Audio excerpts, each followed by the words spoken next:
इस पूरे murder mystery में एक के बाद एक खुलासे होते जा रहे हैं। राजा रघुवंशी मर्डर केस में उसकी पत्नी सोनम का नाम आ रहा है। आपको बताते हैं सोनम की 10 कहानियां।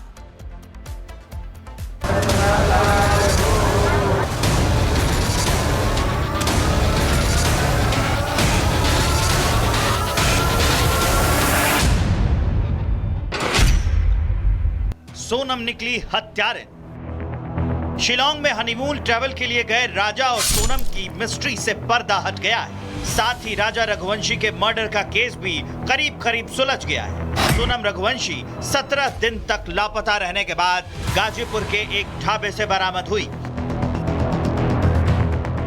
सोनम के मिलने के बाद मेघालय के डीजीपी ने जो खुलासा किया है वो हैरान करने वाला था। मेघालय डीजीपी ने ट्वीट करके जानकारी दी है कि सोनम ने ही अपने पति राजा रघुवंशी की हत्या की साजिश रची थी और उसे सुपारी किलर्स के जरिए अंजाम दिया गया था।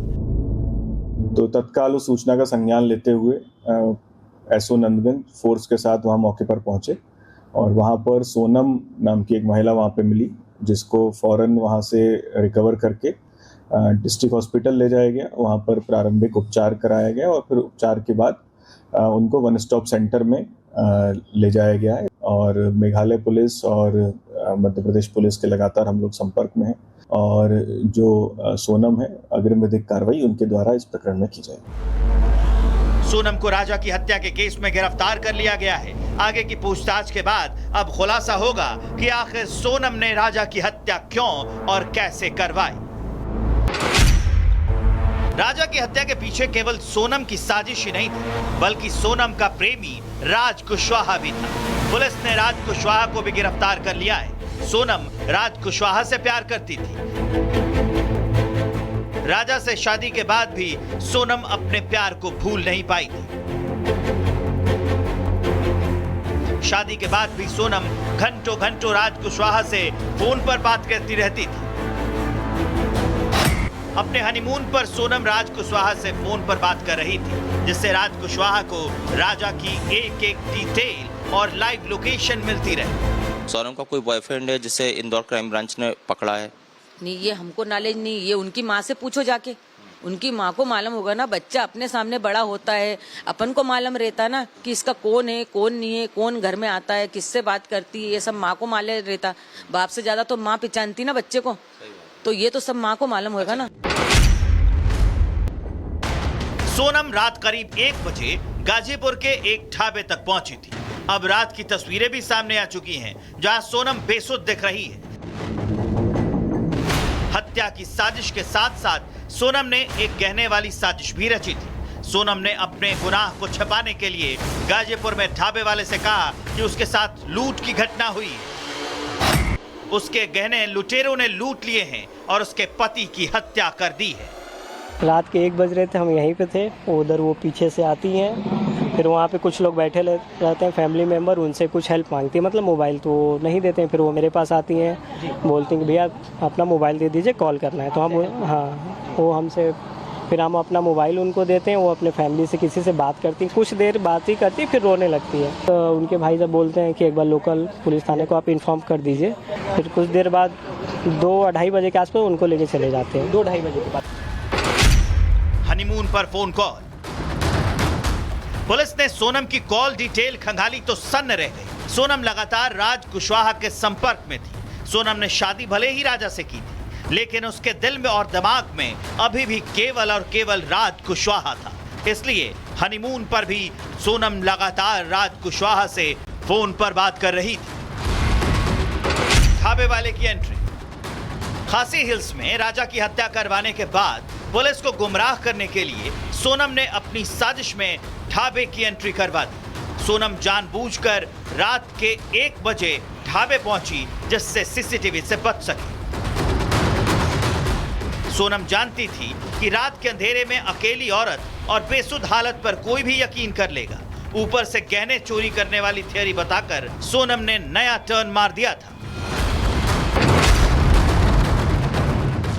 गाजीपुर से सोनम के मिलने के बाद इस हत्या की साजिश में 8 लोगों की गिरफ्तारी से ये साफ हो गया है कि सोनम ने राजा के मर्डर की प्लानिंग काफी पहले से कर रखी थी। इसलिए उसने हत्या का स्पॉट मेघालय को चुना। फिर वहां पर इंदौर से सुपारी किलर बुलवाए।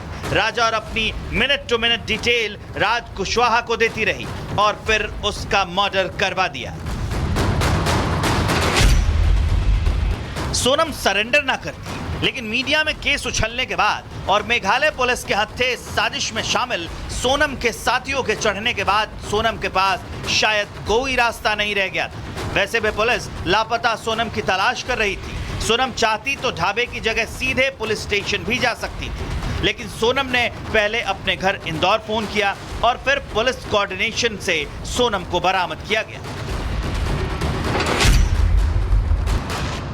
सोनम गाजीपुर कैसे पहुंची, ये सवाल अभी भी जवाब ढूंढ रहा है कि सोनम से जब पूछताछ होगी तब ये जवाब मिले। लेकिन सोनम के पिता का कहना है कि सोनम का अपहरण हुआ था और किडनैपर्स ने ही सोनम को गाजीपुर तक छोड़ा था, जबकि सोनम की मां का कहना है कि सोनम बेकसूर है और सोनम को फंसाया जा रहा है। सोनम आखिर 17 दिन तक थी कहां? क्या वो पुलिस से बचने के रास्ते खोज रही थी? क्या वो केवल मामले के ठंडा होने का इंतजार कर रही थी? और इन 17 दिनों में सोनम ने कहां कहां ट्रैवल किया, किस किस से मिली, इन सब के जवाब सोनम को देने हैं। क्योंकि हो सकता है कि सोनम किसी और साजिश रचने की फिराक में हो, क्योंकि जैसे सोनम ने 9 जून को घर पर फोन करके मदद मांगी, वैसे ही सोनम उससे पहले भी घर पर फोन करके मदद मांग सकती थी। राजा का मर्डर एक कोल्ड ब्लडेड मर्डर है जिसको पूरे होशो हवास में अंजाम दिया गया, लेकिन इस वारदात ने राजा और सोनम दोनों के परिवार को तबाह कर दिया। जिस प्यार के लिए सोनम ने अपने मांग के सिंदूर के मर्डर की साजिश रची, सोनम का वो प्यार राज कुशवाहा भी अब सलाखों के पीछे है। सोनम की अब पूरी जिंदगी सलाखों के पीछे ही कटेगी। सोनम को न पति मिला न प्यार। थोड़ी देर में गाजीपुर पहुंचेगी मेघालय की पुलिस। शिलोंग पुलिस को सौंप दी जाएगी सोनम। गाजीपुर पुलिस की कस्टडी में है फिलहाल सोनम, क्योंकि शुरू से ही शिलोंग पुलिस पूरे मामले की तहकीकात कर रही है और इंदौर पुलिस भी सहयोग कर रही है। ऐसे में थोड़ी देर में जैसे ही मेघालय पुलिस गाजीपुर पुलिस पहुंच जाएगी, उसके बाद शिलोंग पुलिस को सोनम को सौंप दिया जाएगा। तो गाजीपुर के इस ढाबे से सोनम मिलती है, इस ढाबे से उसने कॉल किया। कई थ्योरी सामने आ रही हैं और थोड़ी देर में मेघालय पुलिस गाजीपुर पहुंचने वाली है।